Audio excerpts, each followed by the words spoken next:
Okay, good afternoon, folks, or if you're in America, good morning to you. My name's Gavin Wong, and this is Workplace Wizards, episode 50, believe it or not. And what we're going to do this week is start taking it to the next step. So we've discussed a lot over the weeks about how understanding yourself and your colleagues and different people will enable you to be more productive and effective at work.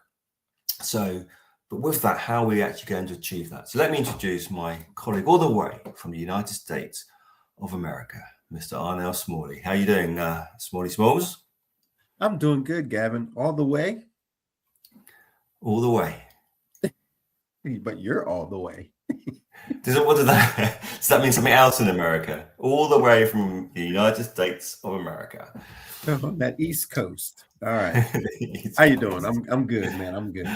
Yeah, it's all good. I love this spring. It's all nice and optimistic, and we like being optimistic, and particularly around work. And we've discussed many times now about how we want people to improve how they perform at work and actually improve their staff and generally just be better leaders. So last week we spoke about motivation and sometimes what we do demotivates people. But what I want to ask you today, Smalls, is that, I mean, you obviously do a lot of work with teams and leaders from different types of companies or government departments. Why would someone even bother coming to you, talk to you about something like DISC assessment or emotional awareness, emotional intelligence? Let's talk about DISC assessments. Why bother? I guess is my question to you. Learning DISC, learning your human behavior styles is that unfair advantage that you're getting on all your competition. Basically, it gives you that emotional intelligence of being self-aware of yourself, knowing all the things that motivate yourself and all the things that stress you. And then not only knowing yourself, but also gives you the social awareness where you'll know what motivates others and what stresses others out. So you can say, hey, this is something I can do that's going to drive this person to do better or to achieve more, as opposed to if you can't, you know how you can't use the same words to every single employee because some people react differently based off of their human behavior styles or their personality styles. So you have to adapt your communication to be effective.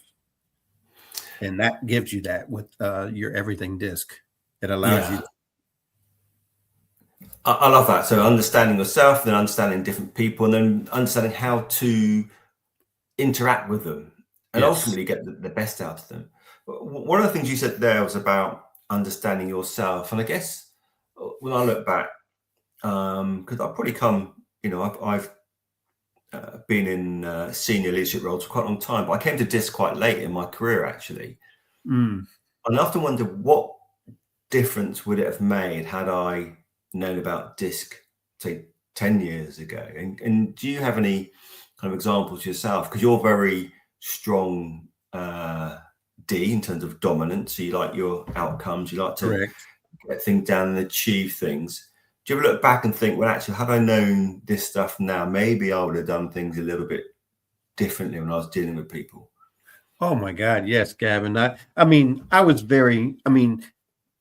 Being a D personality style, somebody who's, like you said, a dominating personality style or a direct personality style, we're results driven.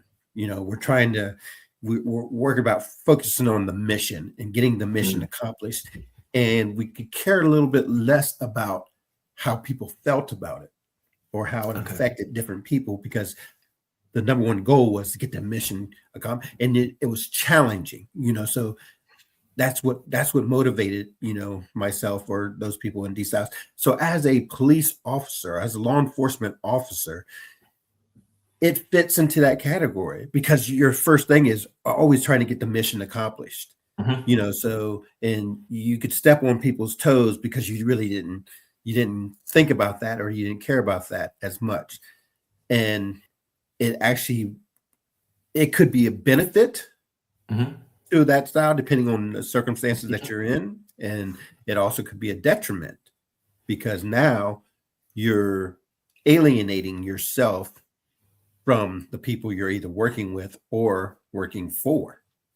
So you have to check yourself. And now that you said, now that I've learned emotional behavior styles, I can be able to adapt my approach so that I'm more accommodating to just anybody and everybody. Yeah, and that's great because you were successful, so you got results done, didn't you? Yeah. So you did get results. So what was it about being your behaviors, which was ultimately negative? Because you did produce, you did get results, and you did very well with recruitment and that type of thing. But what were the negative aspects of being so dominant in that behavior? Well, negative aspects are sometimes people can see you as being arrogant. Okay. Like I can remember a person telling me one time that, "Oh, you're so arrogant." And I said, "No, I'm not really arrogant. I'm self-assured. I'm self-assured. I'm very confident in what I'm saying and what I'm doing. So it's not arrogance. It's I'm very confident. I'm very self-assured. So, but the way it comes across to a person who's possibly a support or service-oriented person, oh, that looks braggadocious. That looks, offending, because now you're not worried about how I feel or, and things like that. So, those are some of the negative aspects. If you're so high on yourself, you're not seeing how the effect is on others. And so if you look at it in the emotional intelligence realm, your social awareness is not as good as your self-awareness. Yes. And that's interesting because you're also quite high in the influencer side of things. You like to be with people, and you like that kind of, I guess you get a lot of energy from being around people. So what would you do differently in those scenarios now, do you think? Wow. I wish I had this kind of training. Matter of fact, everybody in law enforcement should have some kind of personality style training. And reason why is because, like I said, you just can't treat every single person the same way. Yes. And once you start to tap into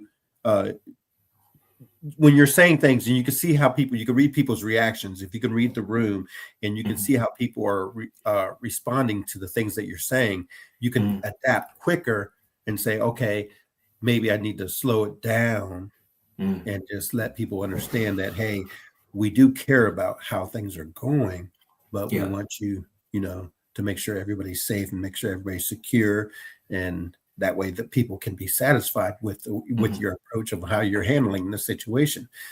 And so, I mean, this would have been personality styles training would have been so beneficial at the earlier onset of my career. Because that's quite astute. Because I think what you said about all law enforcement people, because actually we use a term, we don't talk about law enforcement in the UK so much. We talk about police service, we talk about police force, but we talk generally about police service.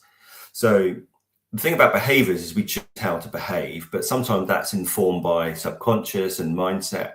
And if your mindset is about enforcement, okay, and enforcing the law, then the way you potentially deal with people might be slightly different if you see it as a service. Okay, so understanding how we perceive the job or the role, because you can change your behaviors, but if we perceive the role that in this role I have to be this type of person, then that will inform what you do. And the same thing is not just about the industry that we're in. Also, it is, you see that a lot in people who get promoted to certain levels and they believe they have to behave in a certain way. Well, here's I think one of the biggest problems you'll find in promotion is people that do a good job get promoted. Yes. And sometimes just having the intellect or the technical expertise does not translate to being a good manager. Yes. And why is because they don't know how to communicate. They don't communicate effectively. They don't know how to adapt their behavior style or adapt their communication to serve others. And the other thing is they don't know how to connect with others. And I think I probably were coming from the same point, really, maybe from different angles. Because I think that does affect, if you don't know that, you don't know how to connect, you don't know how to read people. Right. But you're suddenly, although you're an expert in what you do, you're suddenly given this responsibility to manage all these people. How do you do that? And sometimes your starting point is what your perception of that leader looks like. And that's not based on you being authentic or understanding people and all those aspects. So having that basic understanding at that point when you got promoted, and actually, let's just do a self-assessment because I need to know how I behave and how I'm perceived. That might help them decide what sort of leader they're going to be, because you can be, I say to people all the time, people are born with some inherent leadership qualities. That is true. Right. But actually, leadership is a choice. And you can choose how you want to behave. You can choose how you deal with people, how you respond, how you can train yourself to deal under stress. Okay, but you've got to have that thought about how to do that. And that for me would be, this is why DISC is so important to your teams, particularly when they're new in roles. Well, you mentioned something during that, Gavin, and I can't remember the exact words, but it's the perception of others. Mm-hmm. And, the truth of the matter is we see ourselves at a level. We see ourselves possibly here. And this is Arnold Smalley, and this is what all the things I'm good at. This is, my weaknesses. This is where I'm at. Mm-hmm. But then there's the perception of your colleagues and where do they see you? And sometimes they could see you down here. Yes, absolutely. And the truth of the matter is you're not everything you think you are when everybody else is seeing you down here. So therefore, the true you is somewhere in between. Yes. And that's brilliant, because truth to power. People don't like to tell powerful people the truth for a number of reasons. Right. So your perception is often skewed because people don't always want to tell you the reality. That's why you need to do these assessments, or it's helpful to do assessments to understand where you are. And I think that's something which, and this is what we want to encourage people to do with themselves and their teams. And we can talk about that next week about, if we start doing assessments, how do we use that within our team to then make them better? Because just knowing that everybody's a D style or an S style or whatever it may be, well, you need to do something with that.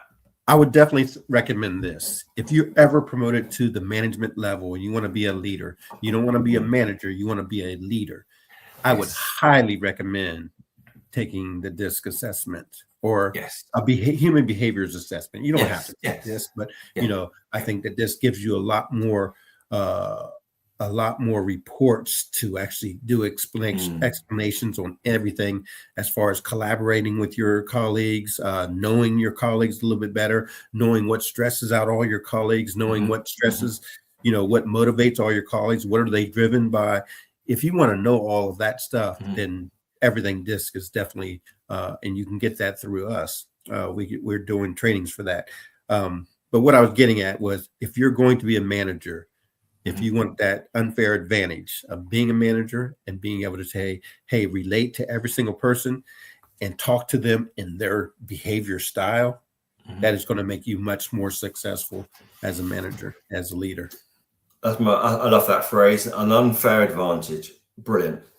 Okay, buddy, I think we'll leave it there for now. We'll talk about, and we'll take our listeners on the journey next few weeks. It's about actually how are we going to real nail this and make our teams really effective, because it's such a powerful tool.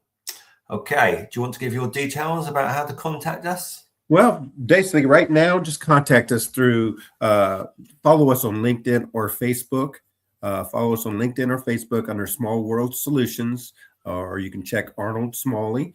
And like I said, follow us and DM us if you have any want further direction on any of these. We will have on the website, which is being worked on right now, we will have some portals where you could sign up and get more information about everything DISC and our conflict resolution courses. Okay. On that note, thank you very much, Smalls, and I shall catch up with you all next week. Goodbye. All right. Cheerio, mate. Go Rory. Go Rory. Goodbye.